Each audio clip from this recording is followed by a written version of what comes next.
santidad, contemplación y sentido del mundo. ¿Quiénes son los santos? ¿Quiénes los verdaderos místicos y contemplativos que han participado en esta vida de la vida del cielo y en el tiempo han conocido algo real de la eternidad? ¿Cómo su existencia nos ayuda a comprender el significado y el destino del mundo? Lo que sigue a continuación intenta responder un poco a estas preguntas. Los santos han sido siempre vistos como personas a través de las cuales algo de Dios se transparenta en este mundo. Han sido vistos como lugares de revelación y centros de irradiación sobrenatural. Por eso siempre se les ha invocado como intercesores, como cauces de la gracia. Incluso se ha llegado a decir que, de no ser por ellos, el mundo colapsaría sobre sí mismo, aplastado por su propio egocentrismo, como una estrella de neutrones, colapsa e implosiona por el peso insoportable de su propia gravedad, convirtiéndose en un agujero negro. De ellos escribía San Efrén el Sirio, teólogo y poeta del siglo IV. Han sido ordenados sacerdotes de los misterios escondidos y borran nuestras debilidades. Las montañas se han convertido en antorchas y la multitud marcha hacia ellas. Donde se encuentra uno de ellos, cuantos le rodean son reconciliados, porque son como fortalezas en el desierto, y gracias a ellos gozamos de paz. Algo parecido decía también, en el siglo XX, Thomas Merton en sus Semillas de Contemplación. Ellos son la fuerza del mundo, porque son los tabernáculos de Dios en el mundo. Son lo que impide que el universo sea destruido. Son los pequeñuelos. No se conocen. Toda la tierra depende de ellos. Nadie parece advertirlo. Para ellos fue creado todo en primer lugar. Ellos heredarán la tierra. Una secreta interconexión. Pero además de la intercesión, la irradiación espiritual de los santos que lo son de verdad, tiene asimismo un alcance de otro orden, que nace de la secreta interconexión existente entre todos los seres, en virtud de la unidad de toda la creación. A nivel cósmico, el universo es uno en todas sus dimensiones, desde lo microscópico hasta lo macroscópico, desde lo material y sensible hasta lo espiritual e invisible a los ojos. Todo él es un inmenso ecosistema, una infinita unidad en una infinita diversidad. Los elementos individuales que lo constituyen no son puntos sueltos e inconexos, sino que forman parte de una totalidad orgánica, de una misma realidad universal, ordenada y armónica, regida por leyes precisas y universales.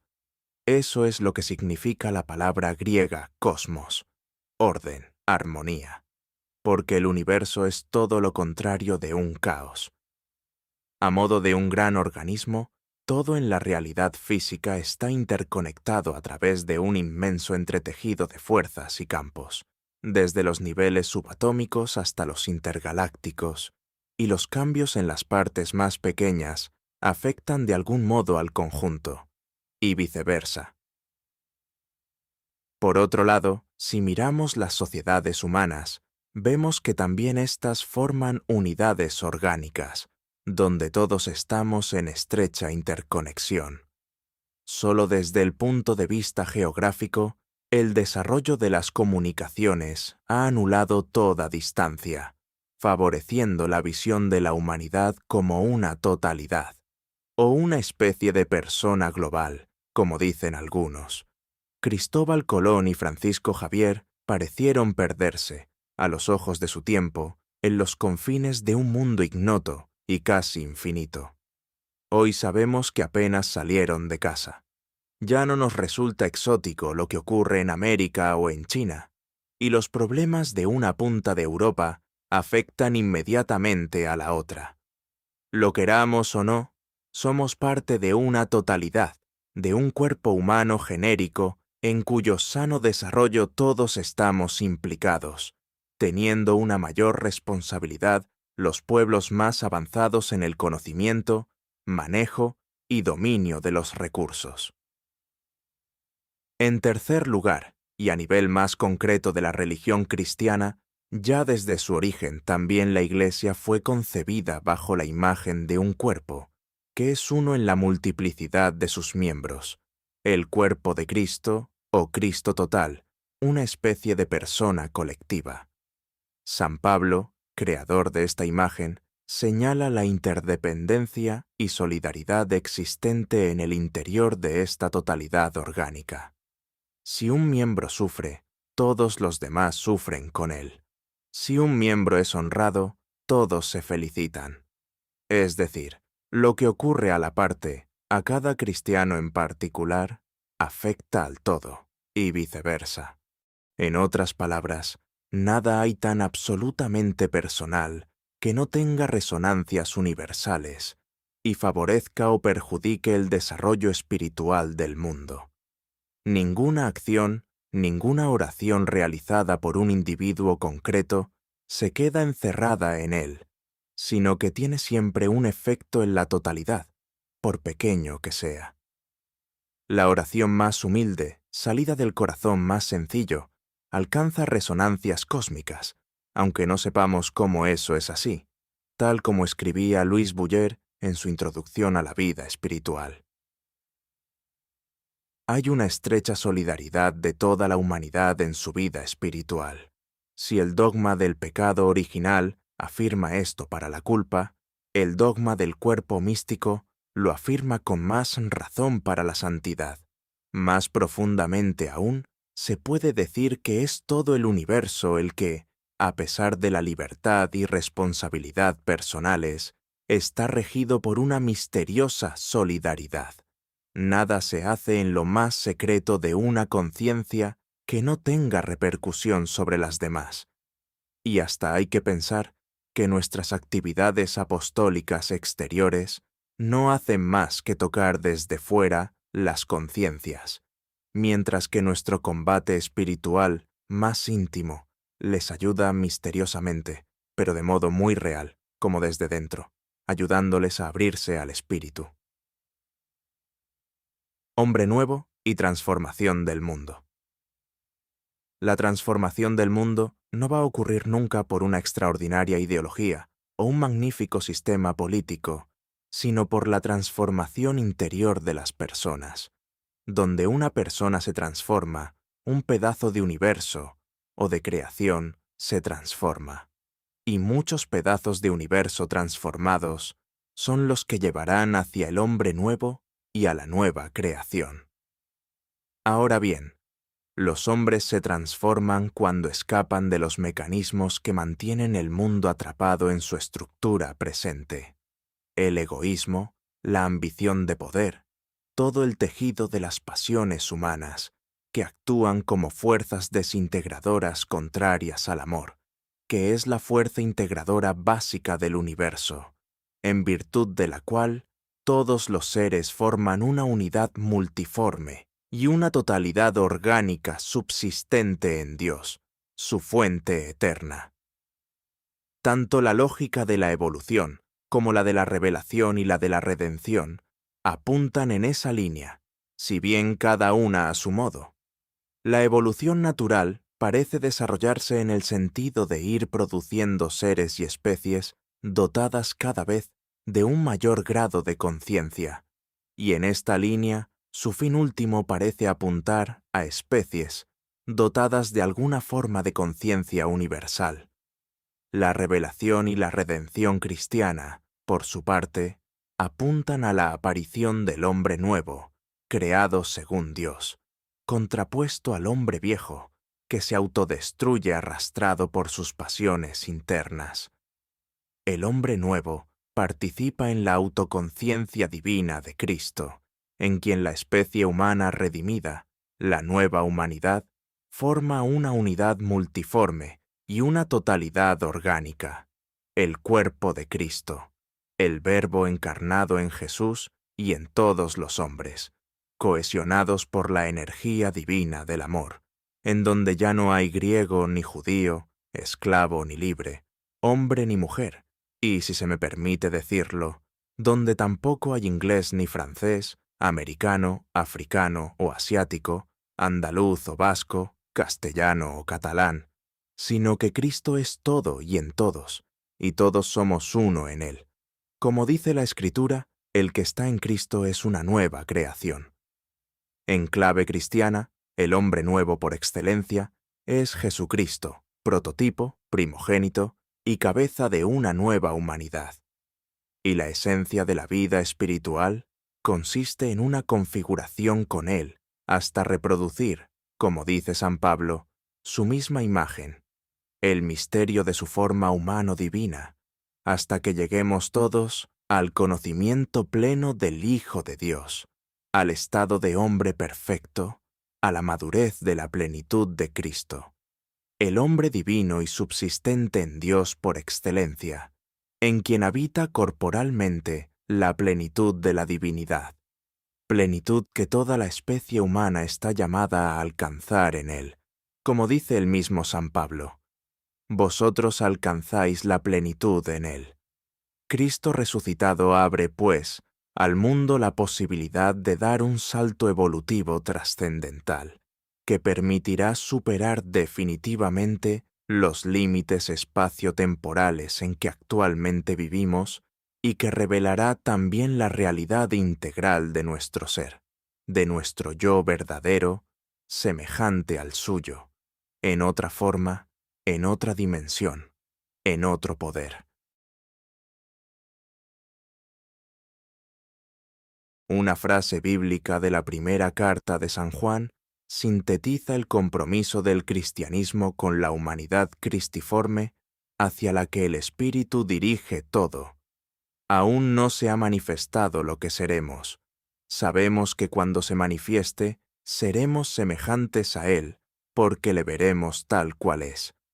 Y San Pablo, por su parte, describe en su carta a los cristianos de Roma la tensión interna que sufre toda la realidad, hasta que sus entrañas, grávidas como las de una mujer encinta, terminen de dar a luz al hombre nuevo, que proporcionará un sentido al mundo, de modo que del estado de irrealización y permanente conflicto que nuestra especie presenta ahora, brote una humanidad divinamente realizada, según la forma humana y divina de Cristo. En el capítulo 8 de esta carta, San Pablo describe el sentido cristiano de la historia y de la evolución con estas palabras. La creación espera ansiosa y desea vivamente la manifestación de los hijos de Dios. Estos hijos de Dios no son unos extraterrestres que tengan que venir del espacio a liberarnos, sino nosotros mismos, los mismos seres humanos, la nueva humanidad, que está aún en vías de gestación. Es como si la liberación del hombre conllevase la liberación de la naturaleza y del resto de los seres, como si entre el hombre y el mundo existiera una estrecha interdependencia tanto en lo que se refiere a la participación en el misterio del mal y del pecado, como a la participación en el misterio de la redención y de la gracia.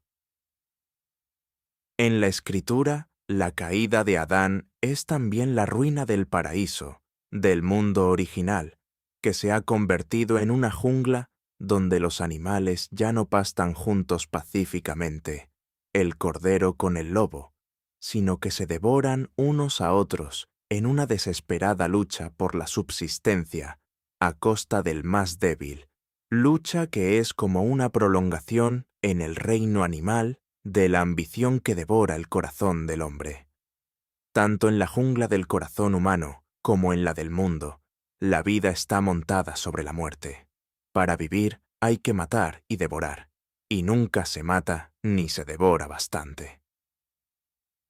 Los abrojos y las espinas no son sólo para la humanidad arrojada del Edén.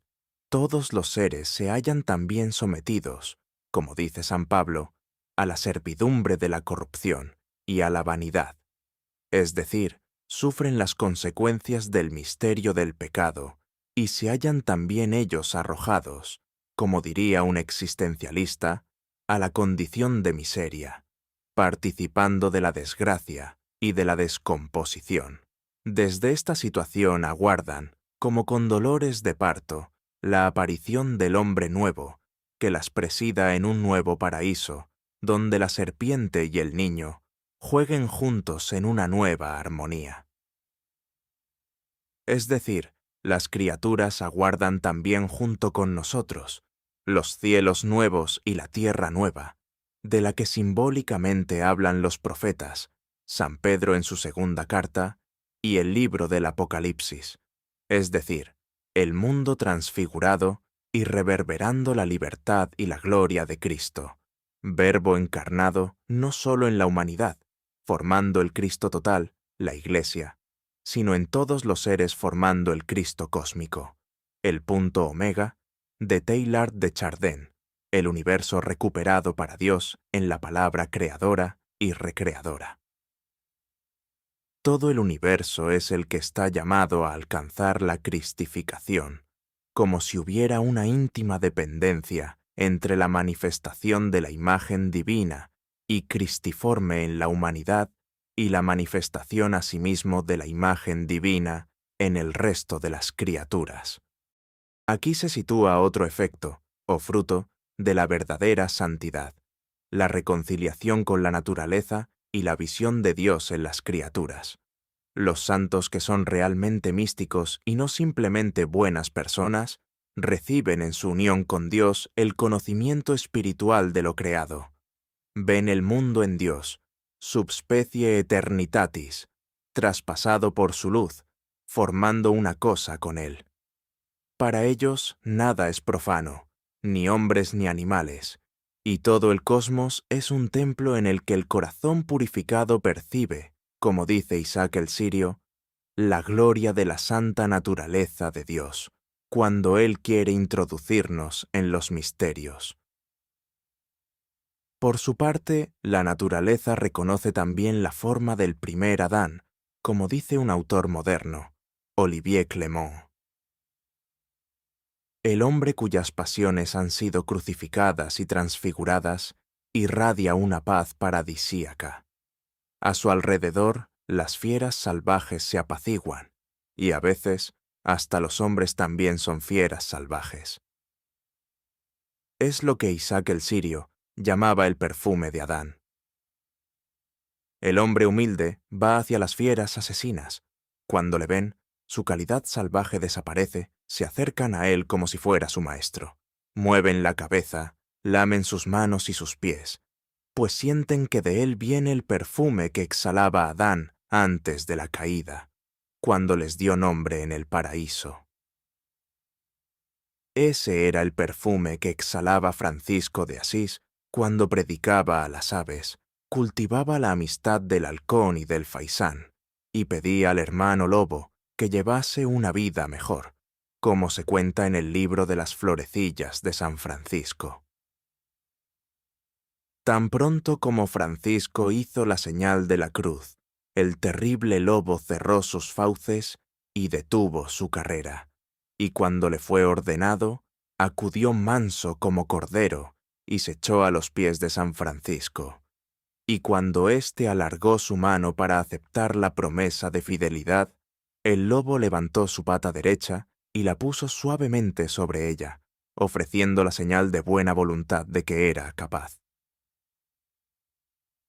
El humilde va a las fieras, y solo él puede ir, porque en la humildad no hay ego, y las fieras reconocen en él a Cristo, el nuevo Adán, y a él se acogen como a su cabeza. En cambio, el ego convierte en fieras hasta los más pacíficos animales, porque a todos se extiende su perfume, su violencia interna, su agresividad. El ego todo lo ve escindido de Dios, en otra imagen. Su mirada profana vuelve profanas, separadas de Dios, todas las cosas, y finalmente las profana tratándolas sin respeto, en función de su utilidad o su capricho. Para él, las criaturas no son hermanas menores, sino simples instrumentos y cosas en sus manos. Adán y Eva ya no presiden la creación, sino que la agobian y la extenúan. Es cierto que en la presente condición de miseria es preciso matar para vivir, pero una cosa es la necesidad y otra el deporte, la crueldad y la insensibilidad.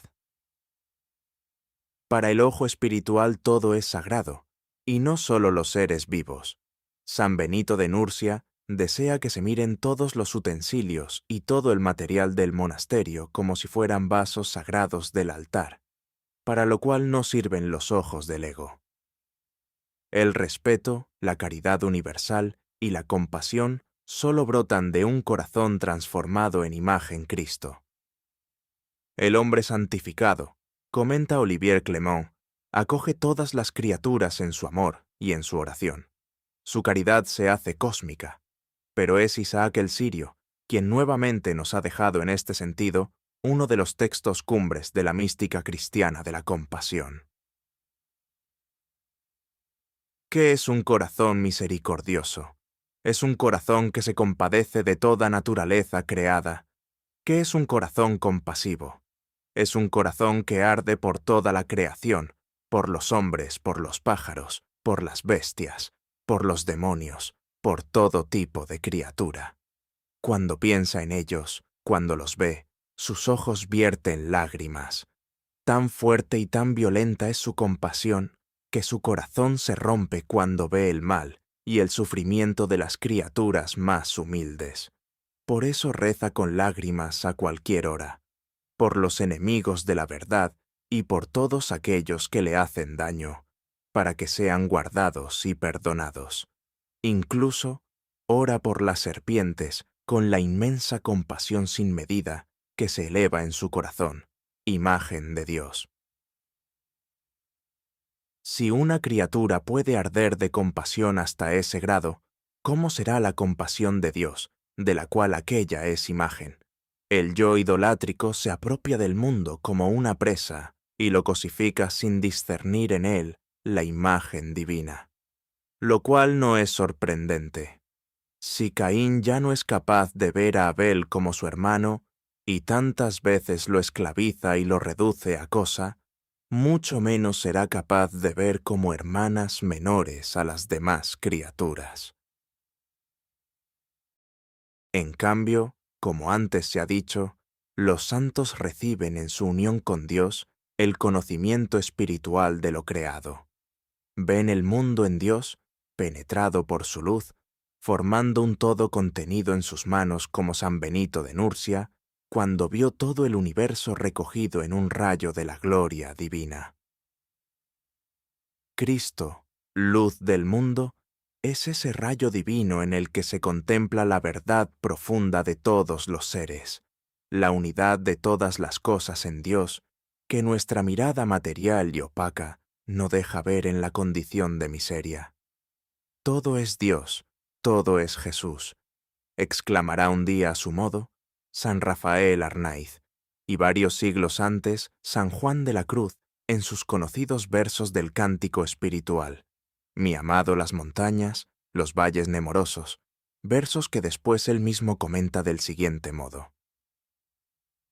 Todas esas cosas es su amado en sí, y lo es para ella, para el alma, que por cuanto en este caso, en el desposorio espiritual, se une el alma con Dios, siente ser todas las cosas Dios, según lo sintió San Juan cuando dijo, lo que fue hecho, en él era vida.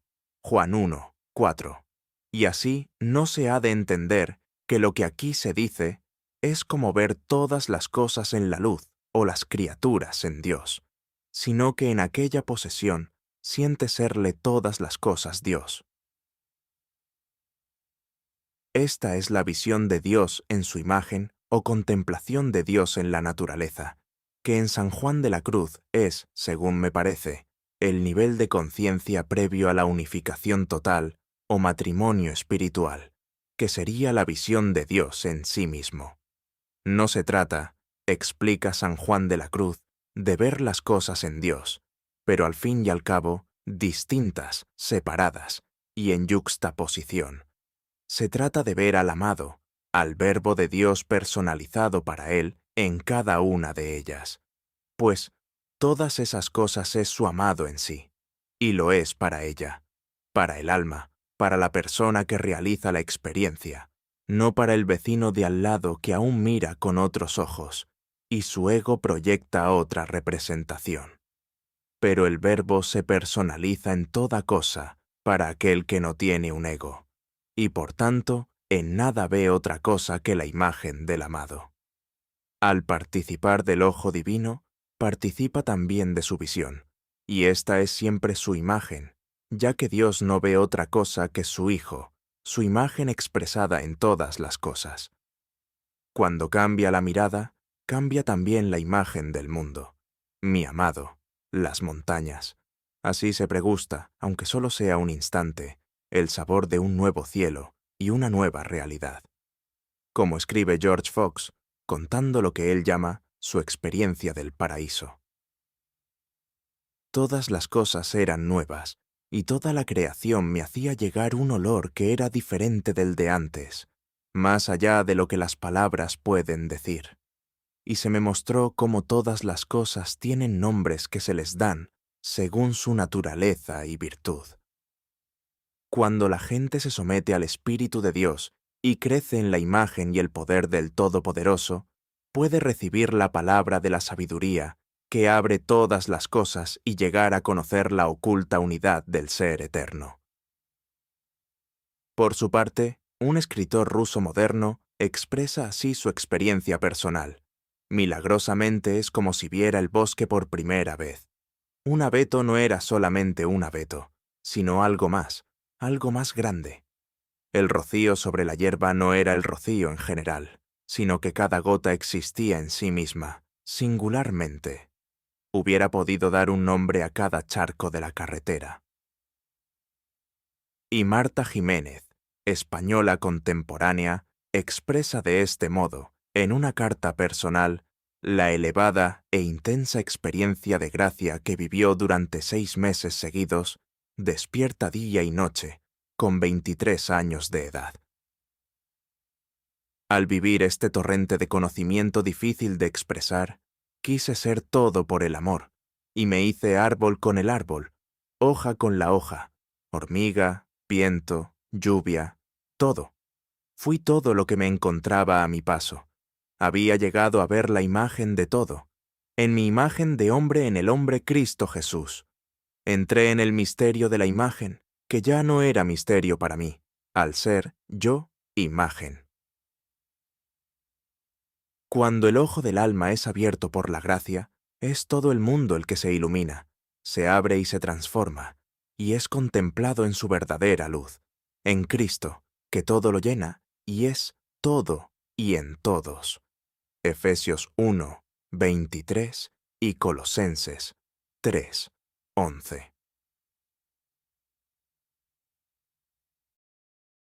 Unidad en la diversidad. La tradición contemplativa cristiana ha afirmado siempre que en la cima de su desarrollo, el hombre aparece divinizado en Cristo, participando de la vida, de la libertad, del amor y del conocimiento que Dios tiene de sí mismo en su palabra, en su verbo, siendo introducido en la eterna filiación. Por eso, afirma que el hombre divino es la identidad acabada de la especie Homo, la meta de la evolución y de la salvación. Es esta la afirmación más audaz de la antropología cristiana, en contraste con tantas antropologías materialistas que, lejos de ver el ser humano como una imagen de Dios, lo equiparan, bien sea a una máquina muy perfecta, a un animal más habilidoso que los otros, o a una pieza anónima del colectivo social. Imágenes no divinas que, a la postre, se revelan siniestras, pues cuando el otro es para mí apenas algo más que una máquina, un animal habilidoso o un número de identificación social, me van a quedar pocos argumentos para reconocer en él una dignidad inviolable, que le viene justamente del hecho de ser imagen de Dios. De ahí a eliminarlo sin remordimiento, cuando me moleste, solo habrá un paso, como tantas veces la historia demuestra. Los santos miran a los hombres y al mundo con los ojos de Dios. Todo lo ven reunido en un mismo trasfondo eterno, en una misma luz, en un mismo verbo reflejado en todas las criaturas, que en él forman la gran totalidad armónica de la creación, la unidad en la diversidad infinita de formas, la fraternidad de los seres grandes y pequeños, el cuerpo total de Cristo, donde las partes no se afirman a sí mismas en contra del todo, en el cual encuentran su sentido e identidad, el brazo como brazo, el hígado como hígado, cada una como lo que es, ya que, en todo organismo, el bien particular no se contradice con el bien del conjunto, ni el del conjunto con el particular, sino más bien el particular redunda en beneficio del conjunto, y viceversa, porque todos se necesitan y se enriquecen mutuamente. Sería un contrasentido que la mano pretendiera afirmarse a sí misma en contra del brazo, o del resto del cuerpo, o que el cuerpo dijese a la mano, no te necesito. El Cristo total es la unidad diferenciada de todos los hombres y todas las criaturas en Dios. La fuerza que lo cohesiona es el amor. La antifuerza que lo desintegra es el egoísmo, que vuelve a sus miembros rivales entre sí y del propio todo, introduciendo un dinamismo de descomposición en las sociedades, en las personas y, en último término, en el conjunto de la realidad. Todo lo existente se debate entre estas dos fuerzas. El amor busca la integración, hasta la unidad armónica de las partes. El egoísmo busca la disgregación, hasta eso que los físicos denominan espacio caótico, compuesto de partículas elementales dispersas, que siguen trayectorias sin conexión ni orden, chocando unas con otras en una especie de conflicto permanente. El egoísmo nos termina convirtiendo a todos en eso, en partículas dispersas, cada una girando disgregadamente y en permanente conflicto con las demás. En este sentido, se ha escrito que la vida contemplativa es, fundamentalmente, una vida de unidad, uno de los dos sentidos de la palabra monje, que deriva del griego monachos, el solo, el uno, significa eso. El que está unificado, el que ha trascendido las divisiones interiores y exteriores, para alcanzar una unidad por encima de cualquier división. Thomas Merton. Primero en sí mismo, recomponiendo su unidad personal y con Dios, luego en torno suyo, siendo factor de unidad allí donde el pecado del mundo cada día la destruye. La naturaleza de esta unidad nos la ha revelado el propio Jesús cuando dice, Padre, que todos sean uno, como yo en ti y tú en mí. Esto es Cristo, y también la nueva humanidad, que todos sean uno, aunque no de cualquier manera, sino como yo en ti y tú en mí, o sea, reproduciendo la unidad misma interpersonal que el Hijo tiene con el Padre. Este es el sentido de la historia y de la evolución. La participación de todos los hombres y de todos los seres, cada uno según su naturaleza, en la unidad que Dios tiene consigo mismo en su Hijo, para que la imagen de la Trinidad, del Dios que es uno y trino, la suprema unidad en la suprema distinción, se realice en todas las criaturas. Por eso, allí donde hay un auténtico contemplativo, hay también una profecía del hombre nuevo. Ahora bien, como esto no puede ser obra de las fuerzas humanas, sino de la gracia, mucho habrá que esperar de Dios que suscite nuevos profetas y santos, que, en la cultura de la publicidad y de la imagen, donde todo entra por los ojos, sean como imágenes vivientes suyas que evangelicen por el testimonio de la vista y no solo por el de la predicación. Si los medios de comunicación de masas no evangelizan, si la política menos aún, si el comercio, la industria, la tecnología, suscitan valores e ideales ajenos al espíritu, ¿qué le queda al que quiere comunicar a Dios sino encarnar en sí mismo primero aquello que quiere comunicar a los demás, de modo que el tesoro escondido quede manifestado, y la imagen de Dios pueda entrar allí donde lo que no entra por los ojos tiene pocas posibilidades de entrar por ningún otro sitio? No sabemos si el tiempo dará la razón al conocido teólogo que dijo que el cristianismo futuro será místico o no será. Pero sí cabe pensar que en la cultura previsible de ese futuro, al menos hasta donde la imaginación se atreve a sondear, una religión sin mística, reducida a un sistema doctrinal y a una organización más o menos burocrática, pero que no transparente algo real de Dios, difícilmente podrá comunicar algo a quien ya está lleno de teorías, vive de otros sueños y solo tiene un gran vacío en el corazón.